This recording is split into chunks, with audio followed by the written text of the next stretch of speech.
Meus queridos alunos do primeiro ano do ensino confirmatório, vamos continuar o nosso estudo sobre o Antigo Testamento. Hoje, então, olhando o livro de Deuteronômio. Abra, portanto, a sua Bíblia, livro de Deuteronômio, e assim nós queremos passar todo o livro na aula de hoje. Perfeito? Vamos lá, então. Deuteronômio são 34 capítulos e Deuteronômio, ele não tem a característica ou a peculiaridade de ser algo novo. É uma repetição de leis e tanto é que os próprios 10 mandamentos eles são encontrados aqui novamente. Tanto lá em Êxodo 20, pela primeira vez, né, como agora em Deuteronômio 5. Nós vamos ver isso depois. Perfeito? Como a gente sempre faz, vamos começar com oração.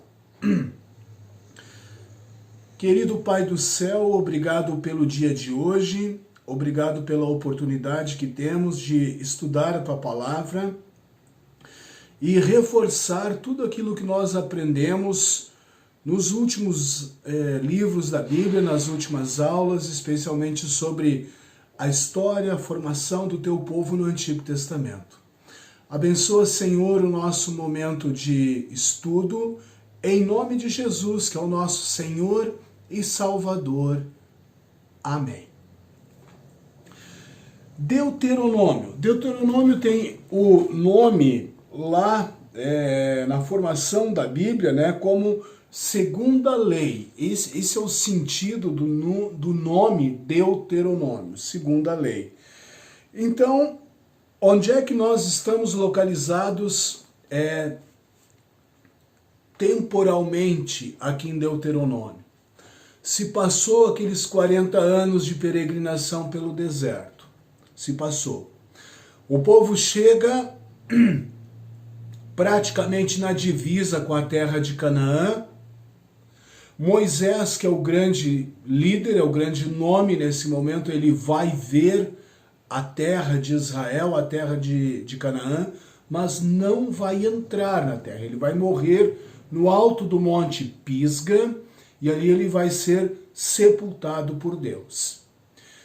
Antes de entrar na terra de Canaã, Moisés ele vai reforçar vários aspectos da lei que foram dadas, esses aspectos que foram ensinados há 40 anos atrás, lá aos pés do Monte Sinai.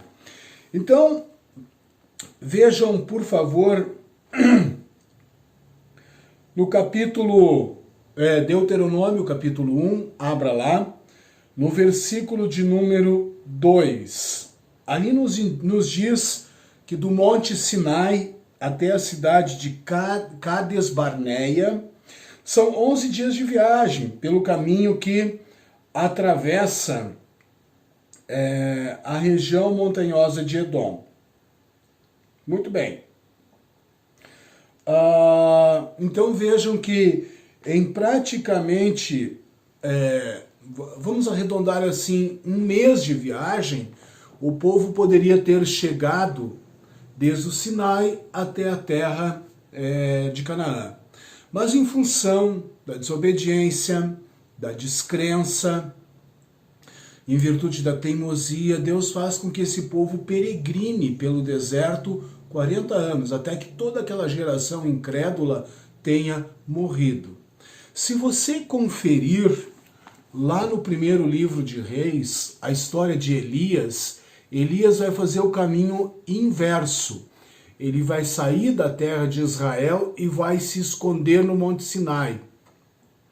E o texto diz que ele vai andar 40 dias e 40 noites caminhando de Israel até o Monte Sinai. Aqui no capítulo 1, então, passados os 40 anos, o povo está às margens do Rio Jordão, está na divisa com a terra de Canaã. E o que vai acontecer? Moisés vai enviar espias, os espiões, até a terra de Canaã. E esses espias, esses espiões, eles vão voltar com a certeza de que aquela terra é boa, é uma terra maravilhosa, é uma terra que produz alimento, é uma terra que dá para criar o gado, né? Essa é a terra prometida, a terra que era de Abraão, Isaque e Jacó, e que agora Deus havia prometido aos seus descendentes: aqui é a terra de vocês. Assim como hoje, Deus na sua palavra, ele promete a vida eterna, para o povo de Israel, Deus também prometeu algo maravilhoso, que era a terra de Canaã. Então, algumas vitórias, algumas lutas vão acontecer do povo de Israel, e algumas repetições, né? Repetições daquilo que aconteceu, para que o povo não esqueça. Por exemplo, no capítulo 3, nos versículos 26 a 28, diz assim: mas por causa de vocês, o Senhor estava irado comigo e não atendeu o meu pedido. Pelo contrário, ele disse: chega, não fale mais nisso. Suba o monte Pisga, e lá de cima olhe para o norte e para o sul, para o leste e para o oeste. Olhe bem toda a terra, pois você não vai atravessar o rio Jordão. Dê conselhos a Josué, anime-o e encoraje-o, pois ele vai comandar o povo de Israel na conquista dessa terra que você está vendo. Então, Deus falando a Moisés: Moisés, você não vai entrar. Você vai ver a terra, você vai observar como essa terra é maravilhosa, mas você não entra na terra de Canaã. Então, aqui no capítulo 5, Deuteronômio capítulo 5, a partir dos versículos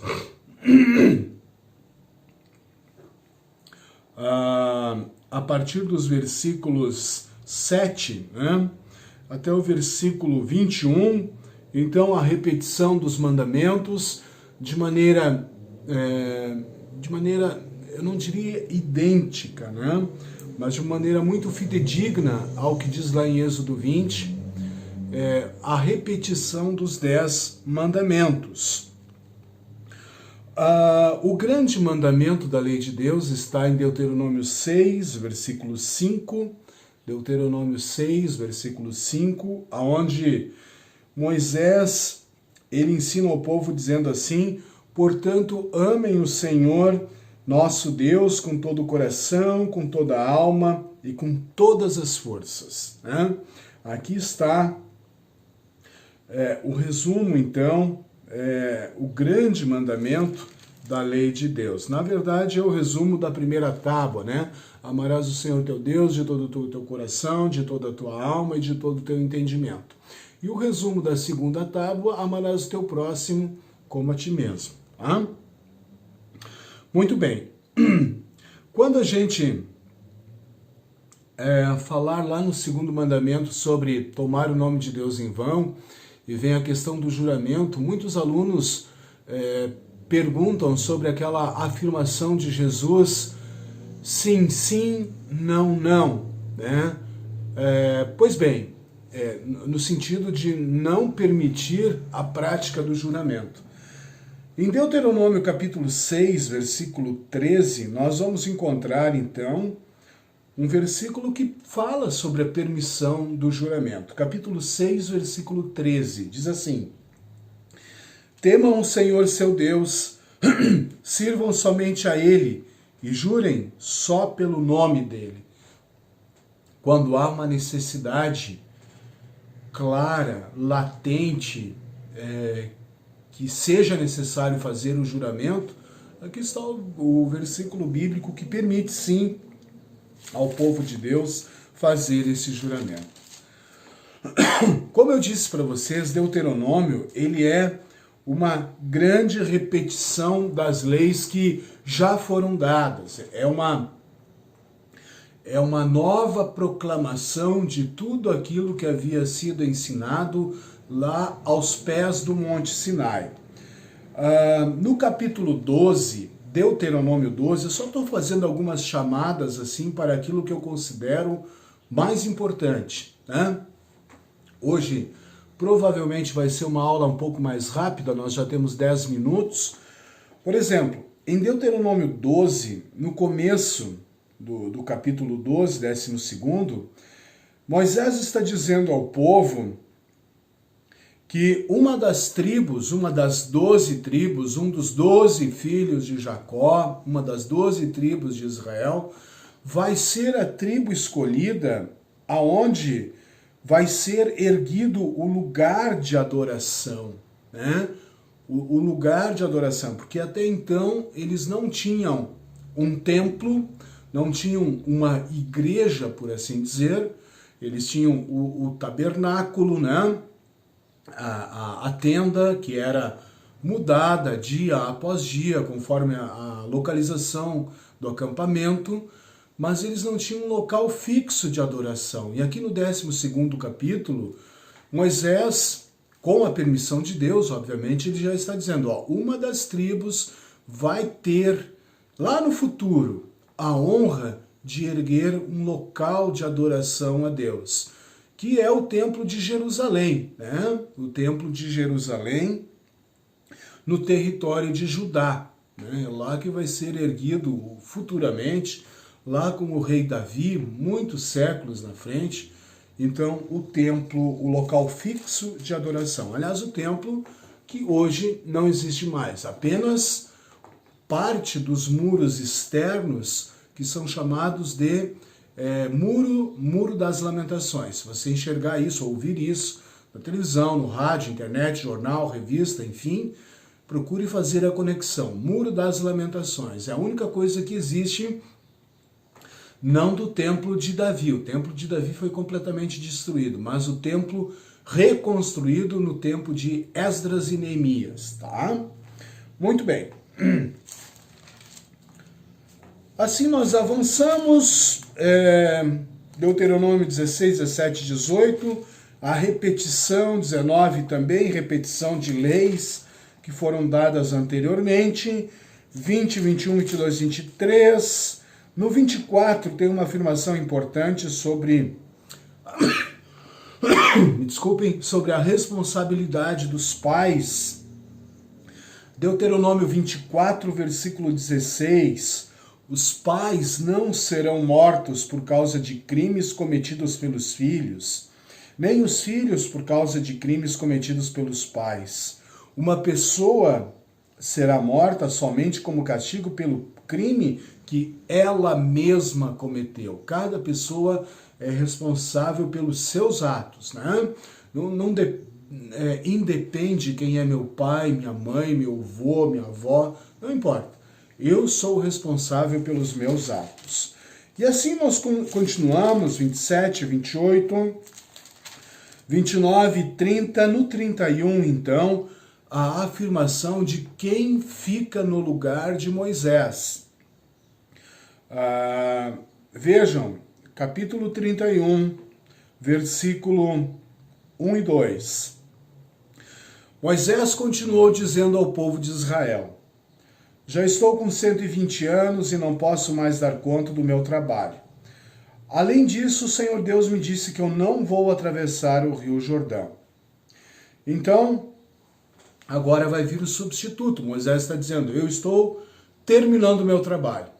120 anos, 40 anos vivendo no Egito, 40 anos vivendo com Jetro, Reuel, o seu sogro, aprendendo tudo sobre o deserto, e os últimos 40 anos conduzindo o povo, desde o Egito até a terra de Canaã. 40, 40 e 40. 120 anos, a vida de Moisés. Chegou ao fim. Quem é que vai substituir? Versículo 7. Depois Moisés chamou Josué e na presença de todo o povo lhe disse: seja forte e corajoso, pois você vai comandar esse povo na conquista da terra que o Senhor jurou que daria aos nossos antepassados. As últimas ordens de Moisés, no final do capítulo 31. O capítulo 32 é a canção de Moisés, um hino que Moisés escreve, as últimas ordens de Moisés. E finalmente no capítulo 34, a morte de Moisés. O capítulo 34 é um capítulo bem especial. Eu vou pedir alguma coisa escrita sobre ele. lá no Monte Pisga, então, Moisés vai morrer e ele vai ser sepultado por Deus, e ninguém vai saber aonde ele foi sepultado. Por que isso? Por que ninguém poderia saber o lugar do túmulo de Moisés? Você já pensou sobre esse desafio? A afirmação está ali no capítulo 34, versículo 6. Até hoje ninguém sabe aonde ele foi sepultado. Por quê? Procure pensar sobre isso. Por que será que ninguém devia saber o lugar do sepultamento do corpo de Moisés? Moisés, ele é único. Ele é um dos maiores ícones do Antigo Testamento. E não é à toa que no versículo 10 diz assim: nunca mais apareceu em Israel um profeta como Moisés, com quem o Senhor falava face a face. Esse é o livro de Deuteronômio.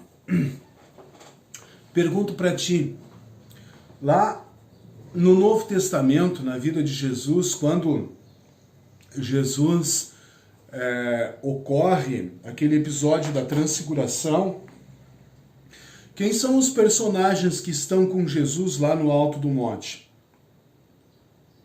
Jesus, Moisés e Elias. Moisés e Elias. O Elias, ele sequer passou pela morte física, morte do corpo. Elias foi levado vivo ao céu numa carruagem de fogo. Por quê? Porque Elias foi um profeta incrível. Ele desafiou todos os profetas de Baal, debochou das divindades. O Elias foi um profeta muito fiel. Nós vamos ver a história dele mais adiante, lá no livro de 1 Reis. Mas aqui em Deuteronômio, este personagem, ele se apresenta, Moisés, o grande líder do Antigo Testamento. Não é à toa que Moisés e Elias aparecem com Jesus no Monte da Transfiguração. Moisés e Elias já estão com Jesus lá nos céus, na bem-aventurança eterna, onde nós também, onde todos os filhos de Deus que pela fé em Jesus morrem nessa fé e têm a certeza de herdar a vida eterna. Continue, meu aluno, com essa certeza, com essa confiança. Em seguida eu vou mandar as questões, as perguntas, e você vai ter então a oportunidade de responder e de me devolver, a fim de que eu dê uma lida nas respostas e também avalie a participação de vocês, tá bom? Nesse momento são 3 horas e 15 minutos da tarde desta quarta-feira, dia 5 de agosto. Hoje de manhã surgiu um decreto da Prefeitura de Jaraguá do Sul, aliás, um novo decreto, né? Ao que parece, eles estão permitindo a realização dos cultos no próximo final de semana, culto presencial. Mas ainda a diretoria não tomou uma palavra decisiva, uma palavra oficial sobre isso, e eu não quero aqui antecipar nada antes de falar com a diretoria. Mas é bem provável que no próximo sábado, então, tenhamos o culto presencial aqui na igreja. Ele também vai ser transmitido pela internet, obviamente, mas a oportunidade do culto presencial. Aí, com máscara, higienização, a distanciamento entre as pessoas, e assim a gente vai ter a oportunidade de novamente ter um culto presencial, tá bom? Grande abraço e até semana que vem.